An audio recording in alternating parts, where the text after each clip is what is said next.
आपने बहुत सी कहानी सुनी होंगी, लेकिन ऐसी सच्ची घटना आपने बहुत कम सुनी होगी जो मैं आपको सुनाने जा रहा हूँ। इस कहानी में जितने भी पारिवारिक नाम हैं उनका वास्तविकता से कोई लेना देना नहीं है। इस घटना में हम वास्तविक नामों के बजाय काल्पनिक नामों का प्रयोग करेंगे, क्योंकि हमारा मकसद आपको घटना से अवगत कराना है, न कि किसी व्यक्ति विशेष को ऊंचा या नीचा दिखाना। ये घटना है उत्तर प्रदेश के नोएडा में बिसरख थाना क्षेत्र की। वहां किसी जगह से एक महिला वीमेन पावर लाइन नंबर 1090 पर कॉल करती है। Women power line Uttar Pradesh का सरकारी सेंटर है जो महिलाओं की सुरक्षा के लिए बनाया गया है। अगर किसी महिला के साथ कोई छेड़खानी करता है तो वह इस नंबर पर कॉल करके सहायता ले सकती है।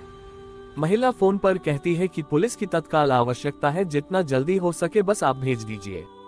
पुलिस को सूचना मिलने के 5 से 7 मिनट के पश्चात बिसरख थाने की इंचार्ज उषा चौहान अपने साथ पुलिसकर्मी लेकर मौके पर पहुंच जाती हैं।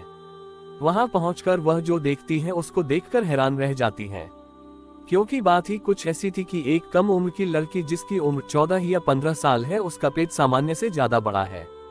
एक कक्षा 8 में पढ़ने वाली बच्ची जिसका पेट सामान्य से ज्यादा बड़ा है, जिसको देखकर वह महिला भी परेशान हो जाती है, क्योंकि उस बच्ची की मां उस महिला के घर झाड़ू पोछे का काम करती थी। कई दिनों के बाद जब वह महिला अचानक से उस बच्ची को देखती है तो उसके सामान्य से ज्यादा बड़े पेट को देखती है, तो वह वीमेन पावर लाइन पर फोन कर देती है। इसके बाद थाना इंचार्ज उस बच्ची लेकर अस्पताल पहुंच जाती है और जो शंका सभी के मन में थी, अस्पताल में से वही सुनने को मिलता है। जो अनुमान लगाया जा रहा था वह बिल्कुल सच हो जाता है, क्योंकि वह बच्ची लगभग 3 महीने की गर्भवती हो चुकी थी। इसके बाद उस बच्ची से पूछा जाता है कि बेटी यह आपका पेट इतना बड़ा कैसे हो गया, तो वह कुछ भी जवाब नहीं देती है, बस चुप रहती है। लेकिन जब उससे प्यार से समझाकर बार बार पूछा जाता है तो वह बिखर जाती है और बताती है कि उसका जो छोटा भाई है जिसका नाम है रवि, उसने ऐसा किया है। दरअसल बात यह है कि अबोली जो कि 8वीं क्लास में पढ़ती है और उसका एक छोटा भाई और होता है रवि जो 6वीं क्लास में पढ़ता है। रवि उसकी बहन अबोली से लगभग 2.5-3 साल छोटा होता है। लॉकडाउन का समय होता है। उस समय जो लोग दिल्ली कमाकर अपना गुजर बसर करते हैं उनके लिए घर पर बैठकर पेट पालना मुश्किल होता है। इसी तरह अबोली और रवि के माता पिता भी अपनी जीविका चलाने के लिए घर से बाहर चले जाते हैं। ये दोनों बच्चे घर पर अकेले रह रहे होते हैं। इसी बीच ये दोनों बच्चे एक दिन न जाने क्या देख लेते हैं, पता नहीं इनको क्या ऐसा सूझता है जिससे ये आपस में संबंध बना लेते हैं। इसके बाद ये दोनों बार बार ऐसा करते हैं और दिल्ली करते हैं। इनको ऐसा करना अच्छा लगने लगता है। उनको घर में कोई रोकने और टोकने वाला नहीं होता है, क्योंकि उनके माँ बाप रोजाना अपने काम पर यानी मजदूरी करने चले जाते हैं। आपको मैंने पहले ही बता दिया था कि इन बच्चों की माँ उस महिला के घर झाड़ू पोछे का काम करती थी। पिता मजदूरी करके अपने परिवार का भरण पोषण करता था। इन दोनों बच्चों को इसी तरह कई दिन गुजर जाते हैं और इस बच्ची को पता ही नहीं चलता है कि वह गर्भवती हो गई है। जब थाना अध्यक्ष उषा चौहान उससे पूछती है तुमने ये पाप किया है, तो वह बच्ची कहती है कि हमें पता ही नहीं कि यह पाप है। दोनों बच्चे नाबालिग होते हैं, लेकिन पुलिस रवि के खिलाफ सुसंगत धाराओं में विलुप्त होने का मुकदमा दर्ज करती है और उसको बाल सुधार गृह भेज देती है। लेकिन यहाँ पर जो समस्या थी वह उस बच्ची के प्रेग्नेंट होने की थी। सवाल ये था कि उस बच्ची के पेट में पल रहे बच्चे का गर्भपात कराया जाए या फिर उसे पलने दिया जाए। यदि इस बच्चे को पलने दिया जाए तो सामाजिक स्तर पर गलत होता है, और अगर गर्भपात कराया जाए तो भी गलत होता है।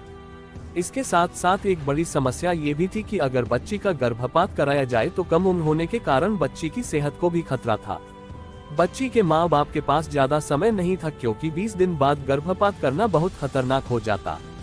इसमें लड़की की जान जाने का खतरा भी था और गर्भपात कराने के लिए कोर्ट से परमिशन लेनी भी जरूरी थी। जब उस बच्ची के माँ बाप से पूछा गया तो उन्हें कुछ समझ नहीं आ रहा था कि वह करें तो क्या करें। पुलिस ने बताया कि बच्ची का अल्ट्रासाउंड कराया जाएगा जिससे और जानकारी मिल सके। इसकी जानकारी तो नहीं मिल पाई कि बच्ची का गर्भपात किया गया या बच्चे को पलने दिया। लेकिन यहाँ पर इस कहानी बताने का मकसद यही है कि ऐसा घोर पाप कहीं और ना हो। जब ऐसे मामले सामने आते हैं तो रूह कांप जाती है। इन मामलों में अक्सर माँ बाप अनजान होते हैं, लेकिन उनकी भी गलती होती है। बच्चों को मोबाइल देकर अकेले छोड़ देना और उसके बाद चेक नहीं करना कि हमारे बच्चे क्या देख रहे हैं। बच्चों को अच्छे माहौल और अच्छी संगत में रखना चाहिए, क्योंकि आजकल के बच्चे बड़ों से भी तेज होते हैं।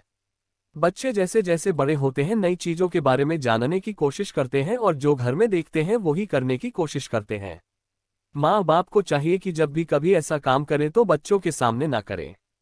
ऐसा ना सोचे कि बच्चा छोटा है, ये कुछ नहीं जानता। माना कुछ नहीं जानता है लेकिन जानने की कोशिश करता है। इस पोस्ट को पढ़ें। इस पोस्ट में मैंने बच्चों का पालन पोषण कैसे करें इसके बारे में बताया है। इसमें आपको तर्क के साथ जानकारी मिलेगी। धन्यवाद।